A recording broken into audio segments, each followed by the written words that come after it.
Origine, fondement et perspective du royaume de Luango, c'est sous ce thème que vient de se tenir à Pointe-Noire le colloque international sur le royaume de Luango.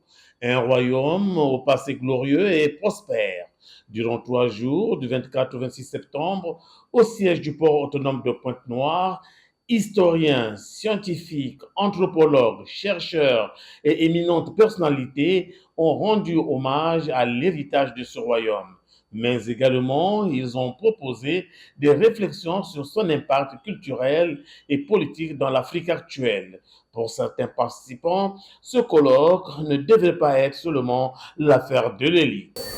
Qu'il y ait de telles initiatives pour d'abord nous-mêmes replonger dans notre histoire, pour que nous puissions transmettre toutes ces informations aux générations futures et que nous puissions nous redéfinir à partir de là. Le passé, c'est une chose, mais ce qui compte, c'est l'avenir. Qu'est-ce que l'on met dans l'avenir en reprenant nos propres valeurs? Comment perpétuer les valeurs positives pour la gestion de nous-mêmes en tant que personnes et pour la gestion des républiques dans lesquelles nous nous trouvons.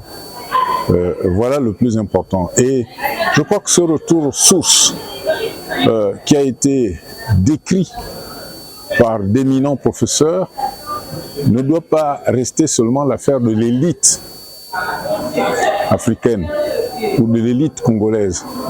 Elle doit être l'affaire de tout le monde. Elle doit descendre. Beaucoup de gens ne sont pas au courant de ce que nous avons été, de ce que nous sommes et de ce que nous voulions être. Et c'est là l'intérêt d'une telle initiative et je m'en félicite. Je remercie à la fois Madame le maire, Evelyne Chichele, qui nous a adressé cette invitation. En tout cas, nous en ressortons heureux et satisfaits. J'ai communiqué sur un thème qui porte sur l'origine Congo du royaume de Luango, interprétation de certains éléments anthropologiques.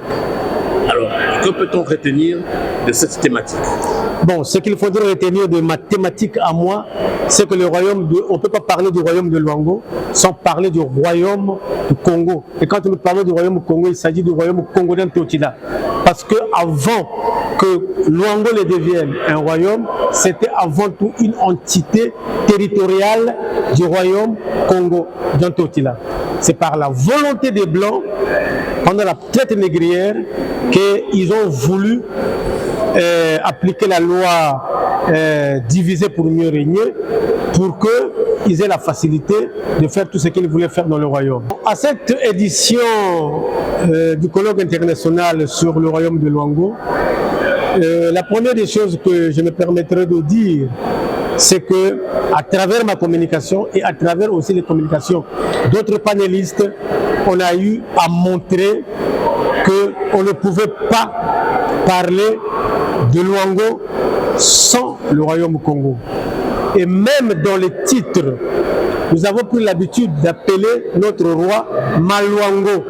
En fait, il s'agit de Mani Luango, comme le roi du Congo.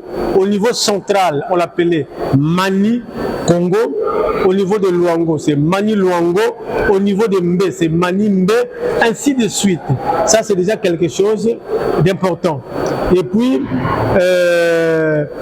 quand nous parlons du royaume de Luango, les gens ont retenu juste la petite portion de terre qui se trouve autour de Boali. Luango, c'était beaucoup plus grand parce que ça partait jusqu'à Mosaka. Et regardez Mosaka là-bas. Hein? De le Mosaka là-bas, et puis vous tracez jusqu'au Gabon. Tout ça, ça faisait partie du Congo de Kangu, de l'État fédéral de Congo, dit Luango. Et aussi, nous avons donné l'explication de Luango. Luango, ce n'est pas un mot vili. Luango, ce n'est pas un mot Congo, mais c'est la déformation d'un mot Congo. Et ce mot, c'est le Luangu. Ça ne signifie pas léopard comme tout le monde en pense, mais ça signifie tout simplement créativité, forgeron, matériel de guerre, donc guerrier en quelque sorte. C'est ça ce que vous avez dit Luango. Donc ceux qui étaient ici étaient de la descendance du deuxième fils de Kongonime et Mamangundu. Les descendants de ce fils-là avaient les missions, avaient les attributs d'être des guerriers, d'être des forgerons. Et toute cette partie, à partir du fleuve Mwanza, que nous appelons aujourd'hui le fleuve Congo, et que hier nous avions appelé le fleuve Zaïre, à partir de là jusqu'ici, tout le monde qui était ici était des descendants de Panzou, le deuxième fils de Mamangunu avec Kongonimi. Je peux dire que le mythe a été brisé. Depuis très longtemps, nos prédécesseurs ont échoué sur cette voie d'organiser un colloque sur le royaume de Luango. Et aujourd'hui, nous venons de lier et jeter dans la Bible le diable qui empêchait la réalisation de ce projet. Et le colloque qui était un rêve, aujourd'hui, ça devient une réalité et une histoire. Je ne peux que m'en féliciter et dire merci à la présidente du conseil départemental et municipal, maire de la ville de Pointe-Noire, Evelyne Titier-Némo-Poiti. Ça a été sa collaboration. Ce colloque ne serait qu'un leurre.